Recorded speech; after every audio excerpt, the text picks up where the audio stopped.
새로운 한 해가 밝았습니다. 하나님께서 약속하신 은혜와 복이 여러분의 가정과 삶의 터전 가운데 그리고 우리 교회 가운데 풍성하게 임하는 한 해가 되기를 바랍니다.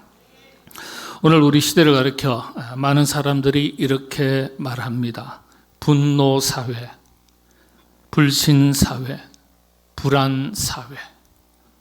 분노의 사회다, 우리 사회가. 불신의 사회다. 불안의 사회다. 복지사회, 선진사회. 이런 이야기를 이야기하면 참 좋겠는데 그보다는 오히려 분노사회, 불신사회, 불안사회라고 말합니다. 이 말은 단순한 수사가 아니라 오늘 우리가 살아가는 현실을 정확하게 짚어내는 표현들입니다. 왜 우리 사회가 이렇게 되었을까요? 한번 살펴보겠습니다. 먼저 분노사회. 분노는 곧 갈등과 분열로 이어지죠. 오늘 우리 사회는 가히 분노사회라고 말할 수 있습니다. 영국 킹스 칼리지 런던 정책연구소가 2021년도 전 세계 28개국을 대상으로 실시한 사회 갈등 조사가 있었습니다. 이 조사, 연구조사에 따르면요, 대한민국은 이념, 빈부, 남녀, 종교, 아니면 또 학력, 정치적인 갈등, 여러 가지 항목에서 세계 최고의 수준의 갈등 사회로 나타났습니다. 이 조사는 국가별로 1000명씩 총 28,000명을 대상으로 12개 항목의 사회 분열 정도를 분석을 했습니다. 대한민국은 안타깝게도 그 중에서 12개 항목 중에서 7개 항목에서 세계 1위를 기록했습니다. 갈등이에요. 분열이에요. 그 밑바탕에는 분노가 있죠. 이 결과는 우리 사회가 이미 깊은 분열 상태에 들어와 있음을 보여주고 있습니다. 이 갈등은 사회 전반에만 머물러 있지 않습니다. 가장 기본적인 공동체인 가정도 예외가 아니었습니다. 한국은 OECD 국가 중에서 이혼율 상위권에 속해 있습니다. 현재 OECD 34개 국가 중에서 이혼율 9위입니다. 그러나 아시아 국가 중에서는 가장 높은 수준입니다. 특히 65세 이상 황혼 이혼은 지난 10여 년 사이에 약 4배 가까이 증가했습니다. 꾸준히 지금까지는 자식 때문에 무엇 때문에 이것저것 이유 때문에 참았는데 더는 못 참겠다, 그런 것입니다. 경제적인 이유 여러 가지가 있겠죠. 서로 성격적인 차이. 그러나 그 이면에는 결국 관계의 갈등과 분열이 자리 잡고 있습니다. 노사 갈등 역시 심각합니다. 국제노동기구 ILO라 그러죠. 조사했는데 전 세계에서 노사 갈등이 가장 심한 나라가 대한민국이라고 몇 차례나 발표를 했습니다. 세계경제포럼이라는 기구가 있습니다. WEF라고 하는데요. 한국의 국가 경쟁력 종합순위는 상위권이지만은 노사 관계와 협력 순위는 140여 개국 중에서 120위권 이하입니다. 이 이상을 올라간 적이 없어요. 사실상 최하위 수준에 머물러 있습니다. 국제경영개발대학원 IMD라는 기구가 있습니다. 이 평가에서도 노사 협력 부분은 여러 해 동안 최하위권을 벗어나지 못하고 있습니다. 이 밖에도 세대 갈등, 젠더 갈등, 그 다음에 지역 갈등, 이념 갈등, 남북 갈등, 우리 사회 곳곳에는 갈등과 분열이 일상처럼 자리 잡고 있습니다. 분노사회, 갈등과 분열. 또 그 다음에 불신사회라고 말씀을 드렸습니다. 여러분, 갈등이 깊어질수록 사람들 사이에서는 신뢰가 무너집니다. 오늘 우리는 서로 쉽게 믿지 못하는 불신사회를 살아가고 있습니다. 기독교에서도 자주 인용되는 학자인데요. 정치 사회학자입니다. 역사의 종말이라는 단 한 권의 책으로 전 세계 일약 가장 유명한 분으로 알려진 학자가 있습니다. 프란시스 후쿠야마라는 분인데요. 이분이 이런 말을 했습니다. 사회의 신뢰가 무너지면 공동체 전체가 약화된다. 사회의 신뢰가 무너지면 공동체 전체가 약화된다. 이런 사회에서 특징이 나타납니다. 사람들의 심리 내면에, 정서에 어떤 특징이 나타나는가요?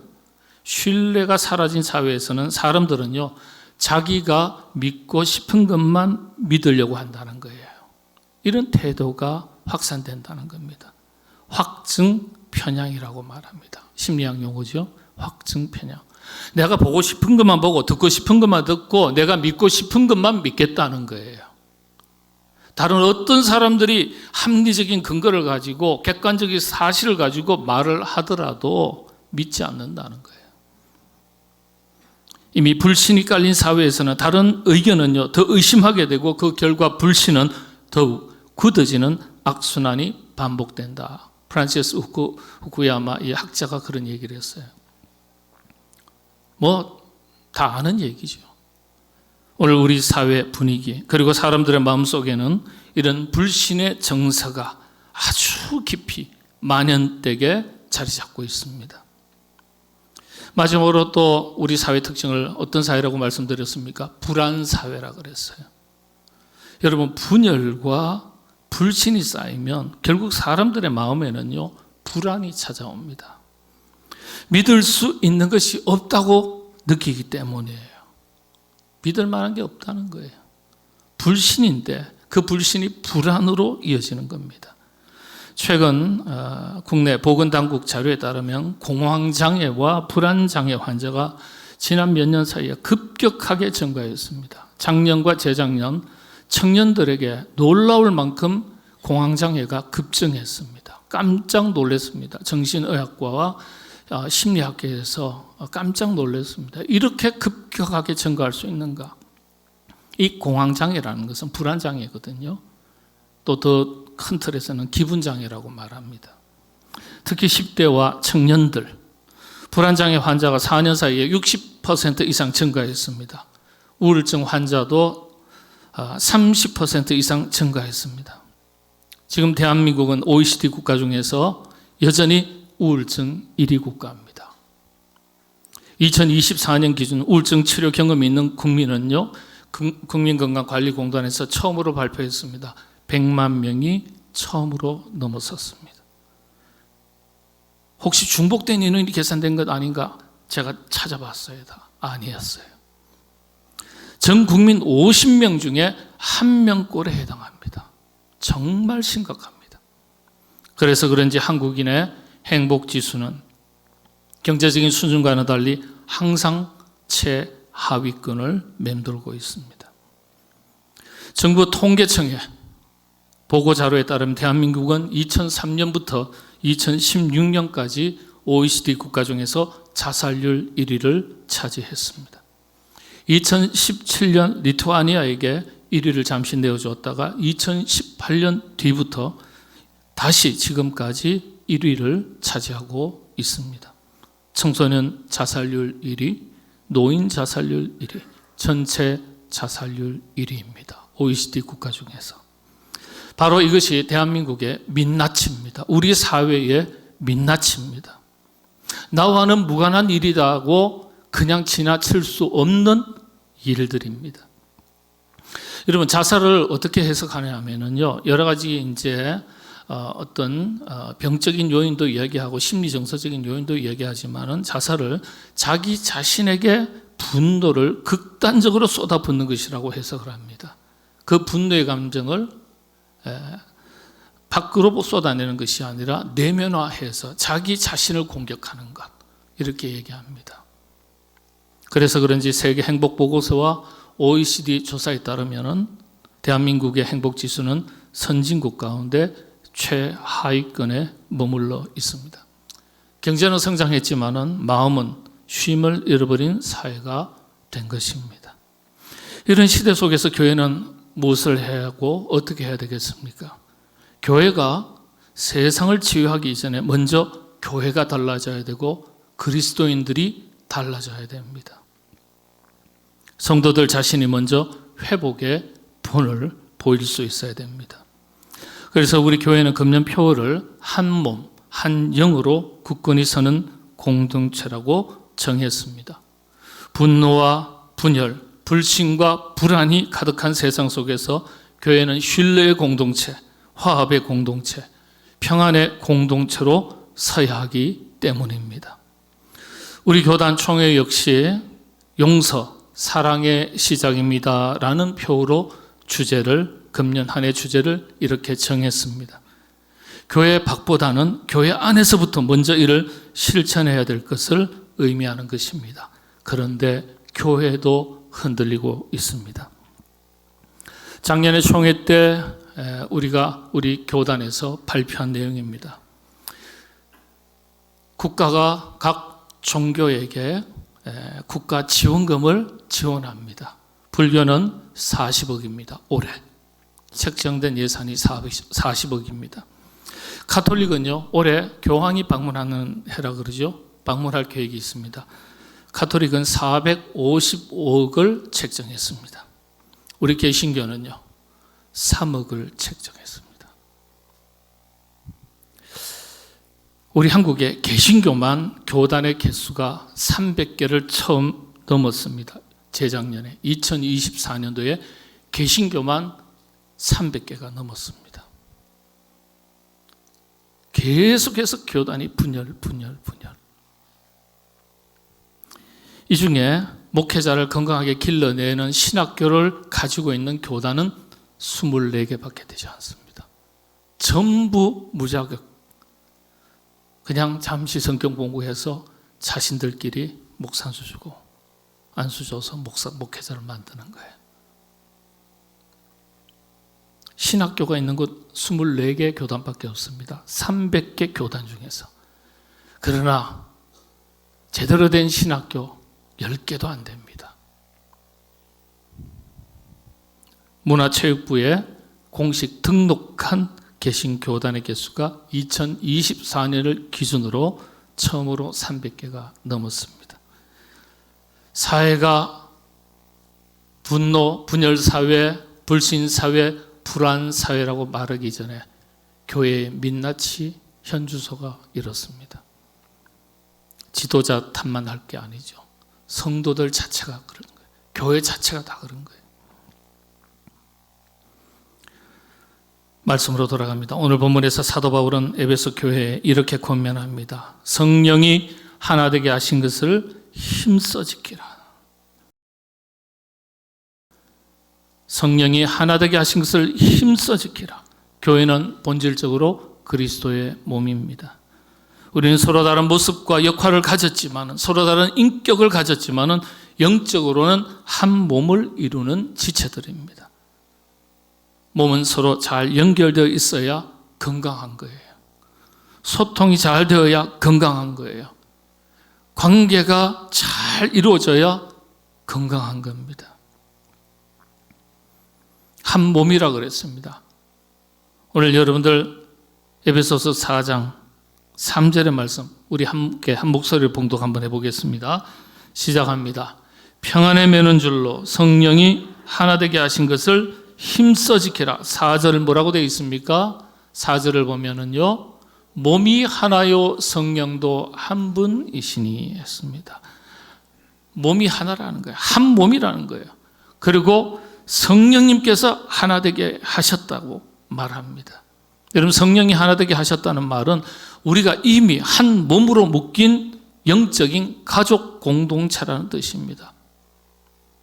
올 한 해 교회 모든 조직과 부서와 모임 속에서 서로 단절이 아니라 연결이 일어나고 아름다운 교제가 풍성하게 나누어지고 형식적인 만남이 아니라 사랑의 교제가 풍성한 한 해 되시기를 바랍니다. 성경은 오늘 한 영이라 그랬습니다. 성령이 하나 되게 하신 것.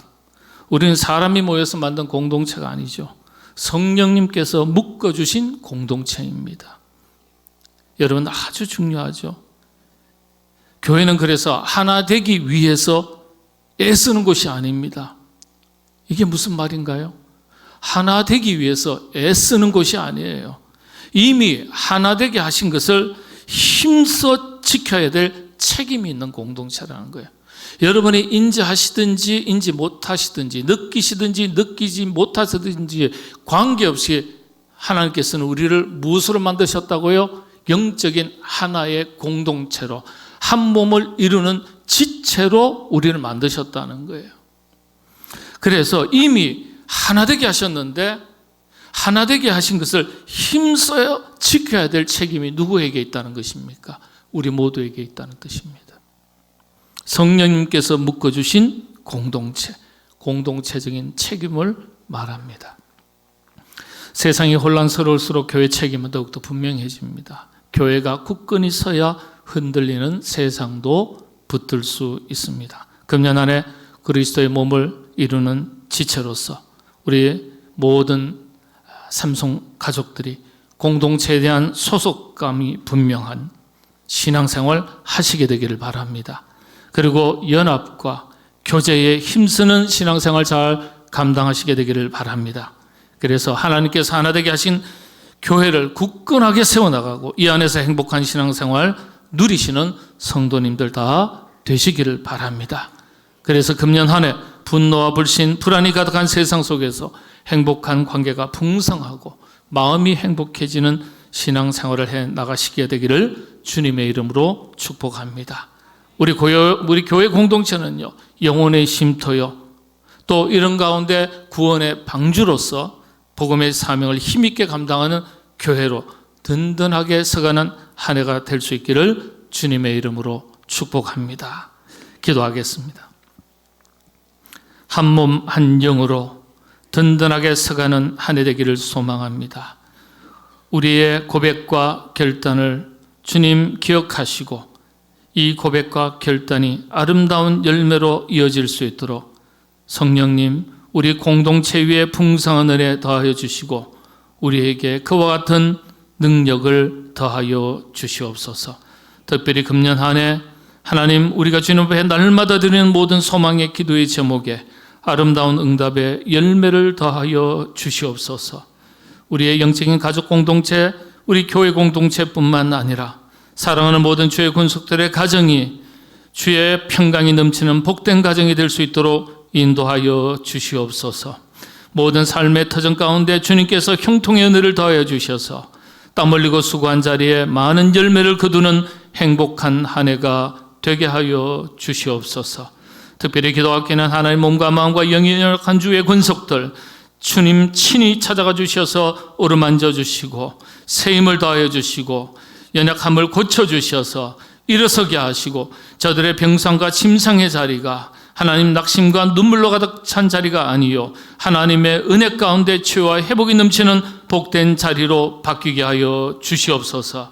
하나님 선교의 곳곳의 현장을 기억하여 주시고 최일선에서 복음의 사명을 감당하시는 모든 선교사님들 위해 하나님 그 필요를 넉넉하게 공급하여 주시며 또한 모든 선교의 현장에 날마다 하나님의 나라가 확장되는 복된 소식이 넘쳐나는 이 한 해가 되게 하여 주시옵소서. 모든 것 주님께 감사하고 예수님의 이름으로 기도하옵나이다. 아멘.